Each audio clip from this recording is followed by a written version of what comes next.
வணக்கம். இந்த செஷனுக்கு உங்களை வரவேற்கிறோம்.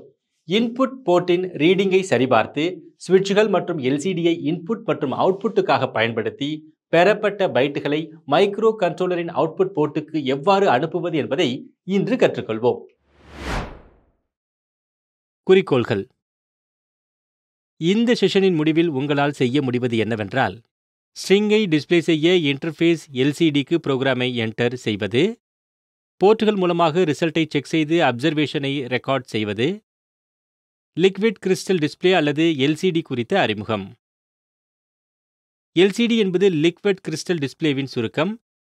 இது டெலிவிஷன், கம்ப்யூட்டர் மானிட்டர் போன்ற எலக்ட்ரானிக் டிவைஸ்களில் பொதுவாக பயன்படுத்தப்படும் ஒரு ஃபிளாட் பேனல் டிஸ்ப்ளே டெக்னாலஜி ஆகும். லோ பவர் கன்சம்ஷன், தட்டையாக இருக்கும் தன்மை மற்றும் ஆல்ஃபா நியூமெரிக் கரெக்டர்கள் மற்றும் கிராஃபிக்ஸ் ஆகியவற்றை டிஸ்ப்ளே காட்டும் திறன் ஆகியவற்றிற்காக எல்சிடிக்கள் விரும்பப்படுகின்றன. ஒரு 16:2 எல்சிடி என்பதன் பொருள் அதன் 16 கேரக்டர்ஸ் பெர் லைன் டிஸ்ப்ளே செய்ய முடியும் என்பதோடு அவ்விதமாக 2 லைன்கள் உள்ளன என்பதுமாகும். இது எல்சிடியில் ஒவ்வொரு கேரக்டரும் 5x7 பிக்சல் மேட்ரிக்ஸில் காட்டப்படும். இந்த எல்சிடி ஆனது கமாண்ட் மற்றும் டேட்டா என 2 ரெஜிஸ்டர்களை கொண்டுள்ளது. கமாண்ட் ரெஜிஸ்டர் எல்சிடிக்கு கொடுக்கப்பட்ட கமாண்ட் இன்ஸ்ட்ரக்ஷனை ஸ்டோர் செய்கின்றது. டேட்டா ரெஜிஸ்டர் எல்சிடியில் டிஸ்ப்ளே செய்யப்படும் டேட்டாவை ஸ்டோர் செய்கின்றது.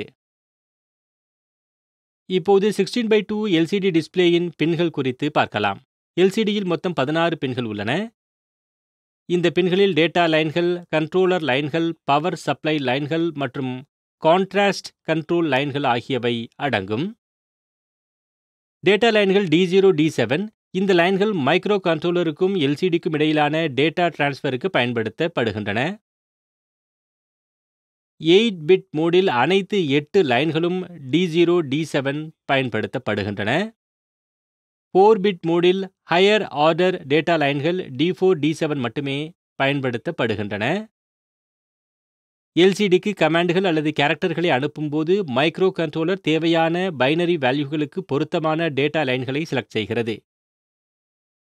இந்த டேட்டா லைன்கள் சிக்னல் டாகிள் செய்யப்படும் போது எல்சிடியால் லாட்ச் செய்யப்பட்டு எல்சிடியின் இன்டர்னல் ரெஜிஸ்டர்களுக்கு டேட்டாவை இது டிரான்ஸ்ஃபர் செய்கின்றது. 8051 மைக்ரோ கண்ட்ரோலருடான எல்சிடி இன்டர்ஃபேஸில் உள்ள கண்ட்ரோல் லைன்கள் டேட்டா டிரான்ஸ்ஃபர் மற்றும் கண்ட்ரோல் ஆபரேஷன்களை நிர்வகிப்பதில் முக்கிய பங்கு வகிக்கின்றது. பொதுவாக இவை 3 கண்ட்ரோல் லைன்களாக உள்ளன: RS, register select, RW, read and right மற்றும் எனேபிள். டிரான்ஸ்ஃபர் செய்யப்படும் டேட்டா கமாண்டா அல்லது கேரக்டர் டேட்டாவா என்பதை RS தீர்மானிக்கின்றது. RS = 0 என்பது கமாண்டை குறிக்கின்றது மற்றும் RS = 1 என்பது கேரக்டர் டேட்டாவை குறிக்கின்றது. RW என்பது டேட்டா ஃப்ளோவின் திசையை கட்டுப்படுத்துகிறது. RW = 0 என்பது ரைட் ஆபரேஷன்களுக்கானது, மைக்ரோ கண்ட்ரோலரிலிருந்து எல்சிடிக்கு, மற்றும் RW = 1 ரீட் ஆபரேஷன்களுக்கானது, எல்சிடியில் இருந்து மைக்ரோ கண்ட்ரோலருக்கு. இருப்பினும் ரீட் ஆபரேஷன்கள் எல்சிடி இன்டர்ஃபேஸிங்கில் குறைவாக பயன்படுத்தப்படுகின்றன. எனேபிள் டேட்டா லைன்களில் இருக்கும் டேட்டாவை எல்சிடியின் இன்டர்னல் ரெஜிஸ்டர்களில் லேட்ச் மூலம் டேட்டா டிரான்ஸ்ஃபரை துவக்குகிறது. பொதுவாக 2 பவர் சப்ளை லைன்கள் உள்ளன: VCC மற்றும் GND. VCC என்பது எல்சிடிக்கு தேவையான ஆபரேட்டிங் வோல்டேஜை வழங்குகிறது, பொதுவாக +5 வோல்ட். GND எலக்ட்ரிக் பொட்டன்ஷியலுக்கான ரெஃபரன்ஸ் பாயிண்டாக செயல்படுகின்றது. கான்ட்ராஸ்ட் கண்ட்ரோல் எல்சிடியின் வகையை பொறுத்தது. டிஸ்ப்ளேயின் கான்ட்ராஸ்டை அட்ஜஸ்ட் செய்ய ஒரு கான்ட்ராஸ்ட் கண்ட்ரோல் பின் என்பது இருக்கலாம். Clear display 0x01. டிஸ்ப்ளேயை கிளியர் செய்து கர்சரை ஹோம் பொசிஷனுக்கு ரிட்டர்ன் செய்கின்றது.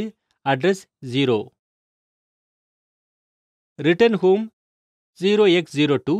டிஸ்ப்ளேயை கிளியர் செய்யாமல் கர்சரை ஹோம் பொசிஷனுக்கு ரிட்டர்ன் செய்கின்றது. Set cursor position 0x80 + address. டிஸ்ப்ளேயில் குறிப்பிட்ட அட்ரஸுக்கு கர்சரை செட் செய்கின்றது. டிஸ்ப்ளே ஆன் அல்லது ஆஃப் கண்ட்ரோல் 0x08. டிஸ்ப்ளேயை ஆன் அல்லது ஆஃப் செய்கிறது. Entry mode set 0x06. Cursor move டைரக்ஷனை மற்றும் டிஸ்ப்ளே ஷிஃப்டை செட் செய்கிறது.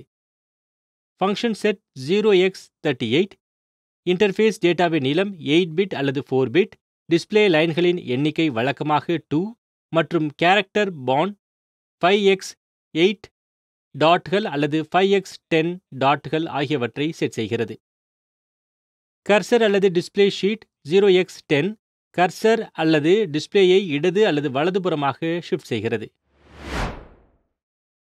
அடுத்து ஸ்விட்ச்கள் மற்றும் ஒரு 8051 மைக்ரோ கண்ட்ரோலருடன் எல்சிடியை பயன்படுத்தி இன்புட் போர்ட்டின் ரீடிங்கை சரிபார்த்து ரிசீவ்டு பைட்டுகள் அவுட்புட் போர்டுக்கு அனுப்ப தேவையான டூல்ஸ் மற்றும் எக்யூப்மெண்ட்களை நாம் பார்ப்போம். இதற்கு உங்களுக்கு பின்வரும் கருவிகள் மற்றும் உபகரணங்கள் தேவைப்படும்.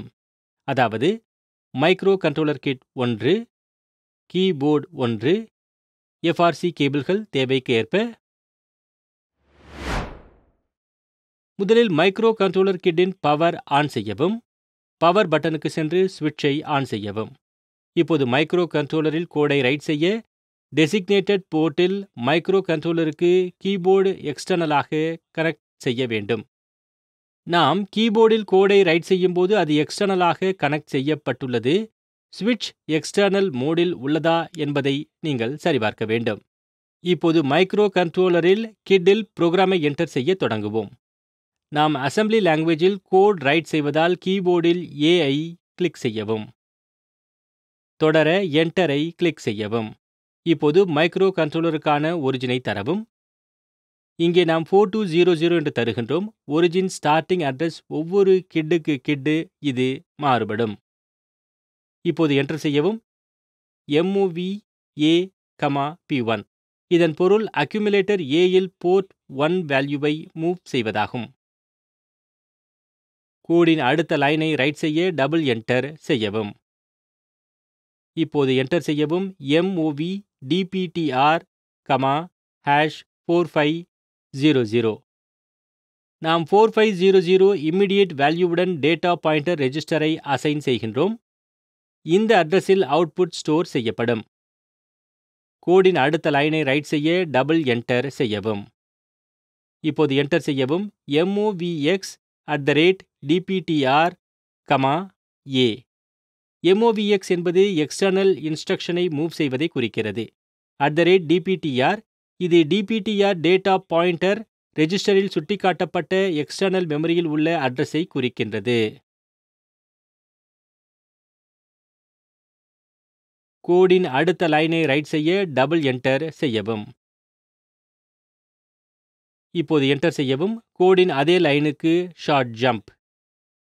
SJMPக்கு பிறகு அதே அட்ரஸை என்டர் செய்யவும். கோடின் அடுத்த லைனை ரைட் செய்ய டபுள் என்டர் செய்யவும்.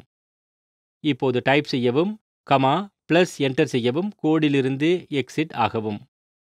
இப்போது கோடை எக்ஸிக்யூட் செய்யும் முன் வெரிஃபை செய்ய வேண்டும். அதற்கு U கிளிக் செய்து என்டர் செய்யவும். இப்போது அது ஸ்கிரீனில் ஒரிஜினை டிஸ்ப்ளே செய்யும். கோடின் ஸ்டார்டிங் அட்ரஸை தரவும். அதாவது 4200 பின் என்டர் கிளிக் செய்யவும். ஒவ்வொரு லைனையும் செக் செய்து அடுத்த லைனை சரிபார்க்க என்டர் என்பதை கிளிக் செய்யவும். நீங்கள் சரிபார்த்தவுடன் இப்போது +, என்டர் கிளிக் செய்து எக்ஸிட் ஆகவும். போர்ட் 1 மற்றும் சுவிட்சுகளுக்கு செல்லவும். எஃப்ஆர்சி கேபிள்களை பயன்படுத்தி புரோகிராமின்படி சுவிட்சுக்கு போர்ட் 1ஐ கனெக்ட் செய்யவும். இப்போது சுவிட்சுகளை 1110, 1110 EE கண்டிஷனுக்கு டாகிள் செய்யவும்.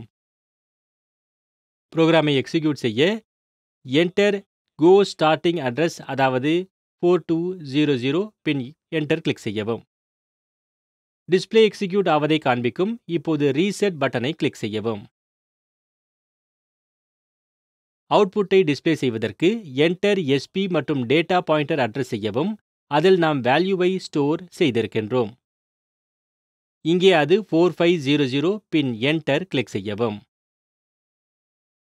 இங்கே உள்ள சுவிட்சுகள் கண்டிஷனுக்கு ஏற்ப டிஸ்ப்ளே காண்பிக்கப்படும்.